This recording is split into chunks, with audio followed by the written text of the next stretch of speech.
In this video, I'll share with you 6 tips how to make the most of your LinkedIn profile in 2019. These are the exact tips I share with my clients and that make them successful.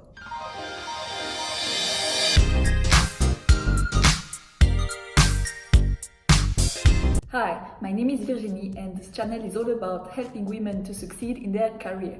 So if you want to take your career to the next level, start by subscribing to my channel and hit the notification bell. My first tip to improve your LinkedIn profile is about headlines.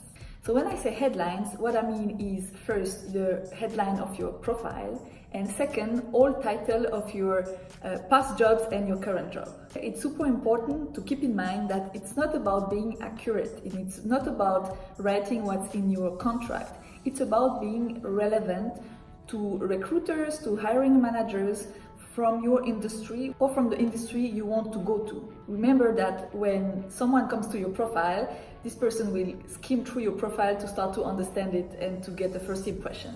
And you have only so many seconds to make a great impression. Regarding your profile headline, if you have a great job positions right now, you might want to put your current job's name as your headline. However, if you are currently, let's say, a junior or an assistant and you want to become a manager, then it's not a great idea to put the name of your current position as your profile headline. Because when people will come to your profile, they will assess your profile and think of you as an assistant or as a junior manager. So what you can do, for example, if you are a junior project manager, is to put project management in your headline. That way you're not lying because you did not write project manager because you are junior manager, but you can turn it around and make it better for you if you write project management. Regarding your job titles, some companies can be very creative when they put together your job title. So here, unless you want to stay in the same company for the next few years, don't hesitate to make it more industry friendly. For example, one of my clients had a job title that was that long in LinkedIn because in that company she worked for, they would have the job title but also the department and then some kind of number but in code like nobody would understand. This information was really confusing anyone who would go on her profile, and whenever you confuse someone, you lose someone. My second tip to improve your LinkedIn profile in 2019 is to remove irrelevant job positions. Less is more.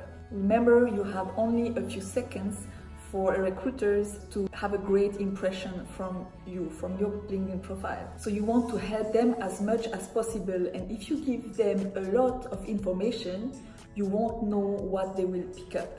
That's why you have to be selective and remove everything that's not relevant for your current position. One of my clients had kept all the jobs she did during university. So one of them was actually relevant to what she's currently looking, so this was great, but another one was adding nothing to her profile. While you may think that you need to put everything because you want to show that you have a lot of experience, it could have a negative impact on the overall image people get from your profile. My third tip to improve your LinkedIn profile is to use keywords. You may see LinkedIn as social media for your career because you use it to connect with people and network within your industry. But consider managers, recruiters, and headhunters. For them, it's a tool.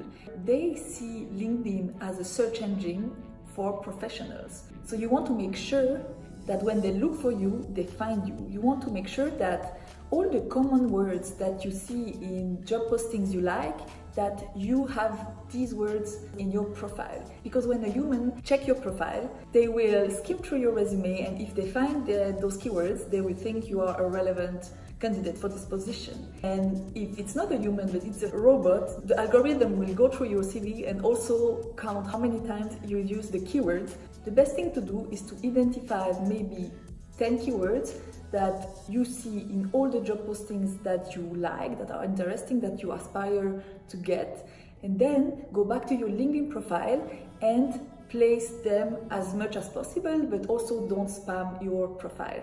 And make sure to take advantage of all the features that LinkedIn has: achievements, recommendations, The about section is very important because it's also at the top, so you want to make it relevant, not too long, but not too short. If relevant, put the keywords in the description of each of your degrees. If you maybe helped someone for free with your expertise, make sure to add it in the volunteer sections. So there are a lot of possibilities here. The fourth tip to make the most of your LinkedIn profile in 2019 is about connections. I don't know if you ever noticed, but as soon as you hit 500 connections, LinkedIn won't show the exact number, but will show 500 plus connections. So hitting this 500 mark is your goal, because having connections in the relevant industry gives you credibility, and it also shows that you are someone that is sociable, that is comfortable with people. And you know, at the end of the day, when you are working on big projects, most of the time is about the relationship you have to people. So you want to give recruiters the signal that you are this social and communicative person. If you have only 50, 100 or 200 connections, then it's not a really good sign. Another advantage to have a lot of connections is that you increase the probability of having a lot of mutual connections with someone that check you out. 500 might feel like a huge word, but actually it goes super fast, because you can add friends and family, college friends, past and current colleagues, people you meet at networking and alumni events, your clients, like other companies you are collaborating with. You can add competitors, and also you should add people that interview you. The fifth tip is about your profile picture. Yes, it has to look professional, but it doesn't mean you have to go and pay a professional to get it. Because today, if you have a good smartphone, you can film and take pictures that are just amazing. Here are 4 things you need to make it look very professional. The first thing is light. So make sure that you are facing a window.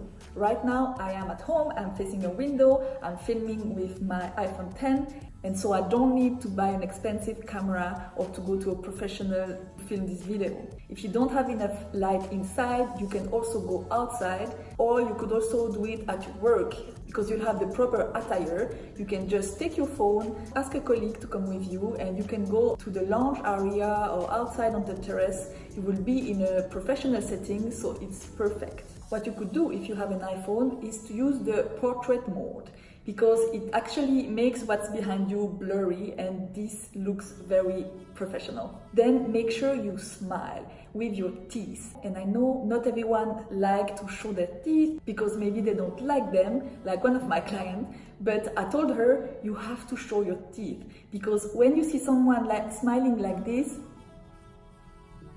like, I don't know, I feel like they have something to hide. It doesn't bring a feeling of openness and of like friendliness. The sixth tip is to turn on the feature to let recruiters know that you are open for job offers, for discussions.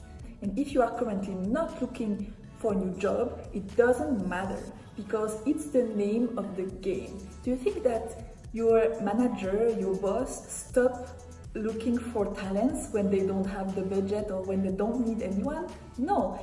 Every good leader has an eye open for people they meet, if they could potentially now or later join their team. So you have to do the same, because letting recruiters know that you are open now, even though you are not, it's the best thing to do. It's the best timing, because since you are not looking to leave, you are confident, you are happy in your job, and so that's the perfect timing to start building relationships. Because when you start contacting people when you are looking for a job, it's kind of too late, because other candidates who had been nurturing and building those relationships with other companies and recruiters like already a couple of years ago, they are top of mind of the recruiters and headhunters. So that's why you need to have it on all the time. If you want to know my personal secret sauce to contact people on LinkedIn you don't know that are not your connections yet, then make sure to subscribe to my profile, because next Sunday I'm gonna share